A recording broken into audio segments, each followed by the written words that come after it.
We're breaking down every team in the NBA as I'm going to do my NBA power rankings leading up to NBA training camp. Training camp starts on December 1st, and I'm going 1 all the way down to 30 and tell you who I think the best and worst teams will be in the NBA.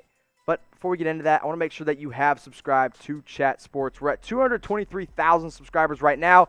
Help us get to 225,000 by hitting that big red button below or click on that link, youtube.com/chatsportstv. Worst team in the NBA next year, I think, is going to be the Oklahoma City Thunder. That roster is full of G Leaguers and rookies, and that's just how it's going to be. At 29, I got the Cleveland Cavaliers. I don't know when Darius Garland and Colin Sexton are actually going to work out, but hopefully it's sooner rather than later. But right now, I've got them at 29. At 28, it's the New York Knicks. They've got some fun young pieces in R.J. Barrett, Mitchell Robinson, and Obi Toppin, but I don't think they're there yet. I'm going to stick them at 28, and I think they'll get a top 5 pick next year and then finally compete for the playoffs. At 27, the Sacramento Kings. They have not made any improvements. I am very unimpressed with their offseason. Going out and getting Hassan Whiteside and Glenn Robinson, I don't know what you're doing. I got them down at 27. At 26, the Detroit Pistons. Now, if Blake Griffin and Derrick Rose are fully healthy, this team could be okay, but I don't think they want to be okay. I think they want a top 5 pick, and that's just fine. They have every reason in the world to tank it out. I've got them at 26 for this year in my power rankings. I think all these teams will be fighting for that number 1 pick next year. So you saw who I think my worst team in the NBA is. I think it's the Oklahoma City Thunder. That team is going to be real bad after drafting a project in Alexei Pokusevsky and basically trading away anyone and everyone that has NBA experience outside of Shai Gilgeous-Alexander. So maybe you agree with me, or maybe you think it's somebody else. Who do you think the worst team is in the NBA? Let me know in the comment section. Let's go to 25. It's the San Antonio Spurs. DeJounte Murray is a fun piece. They still have Aldridge and DeMar DeRozan, but that team is just not good, and they need to sell everything that they have and get more draft picks. At 24, the Minnesota Timberwolves. I think they'll be a little bit better than last year. I don't think they'll be in number 1 pick territory, but I think it's still one more year of tanking before they're ready to compete in the Western Conference. At 23, I got the Chicago Bulls. Listen, Kobe White, great player. Lauri Markkanen, great player. Wendell Carter, I like him a lot, and I like Patrick Williams. They're not ready to compete yet, though. They're still tanking a little bit, and they're getting close. At 22, I got the Orlando Magic. Look, Nikola Vucevic is good. Jonathan Isaac being hurt really hurts them, but I do like Chuma Okeke, and I'm excited to see what he can do. At 21, the Washington Wizards. I think this could be a surprise team. Maybe they surprise me and they jump even higher. I like John Wall and Bradley Beal, and I love the draft pick of Deni Avdija. Not ready to put them up too high quite yet. I still think they'll be a little bit outside the Eastern Conference playoff race, but I think they're getting closer. And if John Wall is 100% healthy, this team could take a jump into the teens by the time the regular season rolls around, but I got them at 21 for now. Now, one thing I want to tell you guys about is this deal at Fanatics at chatsports.com/NBA jerseys. That link is right here. Whoever your favorite team is, because we're talking about every single team in the NBA today, you can get their jerseys right now at an awesome price, and they're shipping for free. Go get them today at chatsports.com/NBA jerseys. Any team, any design, any player that you can find is all available at this link. Make sure you get it right, chatsports.com/NBA jerseys. I'm going to put that link in the comments and in the description of this video. All you got to do is go click it and go find your favorite player and the favorite jersey that you can find. Listen, Christmas is right around the corner. You got to get a gift for the NBA fan in your life. That's the place to go, is our friends over at Fanatics. Let's jump into the top 20. At 20, I got the Memphis Grizzlies. Look, they were really good last year with Ja Morant and Jaren Jackson Jr. They sold some of the veterans, but listen, I still think they're really solid, so I'm having them at 24 now. At 19, I got the Pelicans. I used to have the Pelicans below the Grizzlies. The Pelicans got better. Eric Bledsoe, Steven Adams. That's a good team. Lonzo Ball, bringing back Brandon Ingram. I think they're on the right track. I've got them at 19 right now, potentially in that playoff race. At 18, I actually have the Charlotte Hornets, and maybe this is a surprise that I have them this high. This isn't a bad team. They were 9th seed in the Eastern Conference. They were dangerously close to making the playoffs, and now they get Gordon Hayward and basically bring back the same team and LaMelo Ball. That's pretty solid. Now, I don't know exactly what their plan is. I don't know if they want to tank or if they want to make the playoffs, but they're really not that bad. So watch out for them. I got them at 18. At 17, I got the Houston Rockets. Maybe this is a surprise because I got them too low, but that team is imploding. I just do not believe in what they're doing right now. Plus, James Harden and Russell Westbrook are probably gone. Now, as it stands right now, they're still on the team, but we'll see how long that lasts. I got Houston at 17. At 16, probably the team that has improved the most in my eyes, the Atlanta Hawks. I've got them moving way, way up. I think they will be in that playoff race for the NBA playoffs in the Eastern Conference. I've got them around the 8th seed in the East. I think they're going to be super strong. Danilo Gallinari, Bogdan Bogdanovic, Trae Young, John Collins, Clint Capella, Onyeka Okongwu, Kevin Huerter. That is a strong team, and I think they are the team that has improved the most. But I want you guys to tell me who you think has improved the most this offseason. Maybe the Lakers got even better. Maybe it's the Atlanta Hawks. Maybe it's the Charlotte Hornets. I don't know who you think it might be, but let me know in the live chat or in the comment section which team you think improved the most this offseason. Maybe you think it's my number 15 team, the Phoenix Suns. The Suns did get better. They traded for Chris Paul. They also added Jay Crowder. They still have Mikal Bridges. They have DeAndre Ayton. They have Devin Booker. It's going to be a fun team to watch. I think they'll snag that 7 or 8 seed in the West.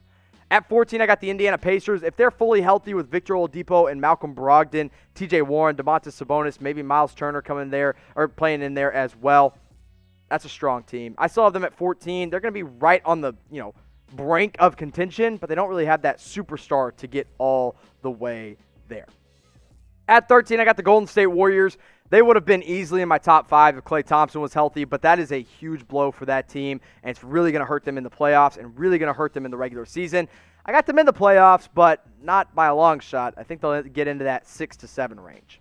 At 12, the Utah Jazz. Look, Donovan Mitchell, Rudy Gobert. If Donovan Mitchell can continue to make that jump, I think it's going to be really important for them. I really, really like what they're doing, but I still think they have a ways to go before they're true contenders in the Western Conference. At 11, I got the Toronto Raptors. This is still a good team. I know losing Marc Gasol and Serge Ibaka really hurt them, but at the end of the day, man, this is still Nick Nurse's team. I still believe in him, and they kept Fred VanVleet and Kyle Lowry as well. So I still got this team in the playoffs by a pretty easy margin, and I think they did a nice job of replacing those 2 big men with a guy like Aaron Baines. So I got a 2-part question for you. Do you think your team, your favorite team, will make the playoffs? Type Y for yes, or type your in for no, and then you got to tell me who your team is, because if you don't tell me who your team is, I don't know who you're typing Y or in for. So let me know in the comment section or in the live chat who you think, or if you think your team will make the playoffs. Let's move into my top 10. At 10, I got the Portland Trailblazers, and look, this Trailblazer team got a lot better, like a lot better with Robert Covington, Derrick Jones Jr., and bringing in Enes Kanter. I like this team. I got them at number 10 right now, especially with Damian Lillard and CJ McCollum there. As long as they're healthy, which is the real reason they didn't make the playoffs last year, or almost didn't make the playoffs last year, this team has every reason in the world to be in the Western Conference playoff race. And, listen, a full year of Carmelo Anthony under their belt, that's going to help them a lot as well. Bring him into training camp, get him all the way there with that team. I like what Portland's going to be doing this next season, I should say.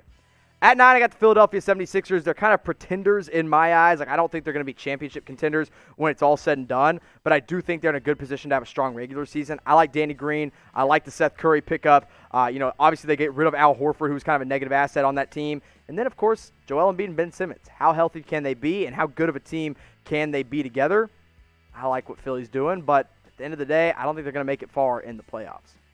At 8, I've got the Dallas Mavericks, and their success completely depends on the health of Kristaps Porzingis. Because if KP is healthy and they're playing along, and he's playing alongside Luka Doncic, they are in a good position to make a deep run in the playoffs. And the thing about Luka is that he can still get better. He can become a better jump shooter. And if that jump shot is falling on a consistent basis for the Mavs, my Lord. This team honestly could be top 5 in my opinion. So I got the Mavs at number 8. They're going to be a strong team, so better watch out for them. At 7, I got the Boston Celtics. Strong team. Jason Tatum, Jaylen Brown. It's a really good duo. Marcus Smart, of course. I think a lot of their success kind of depends on Kemba Walker. Are they going to get bubble version of Kemba Walker, or are they going to get somebody else? Look, losing Gordon Hayward for basically nothing besides a trade exception definitely hurts them, but they still have a strong team. And Tristan Thompson, he should really help their front court depth.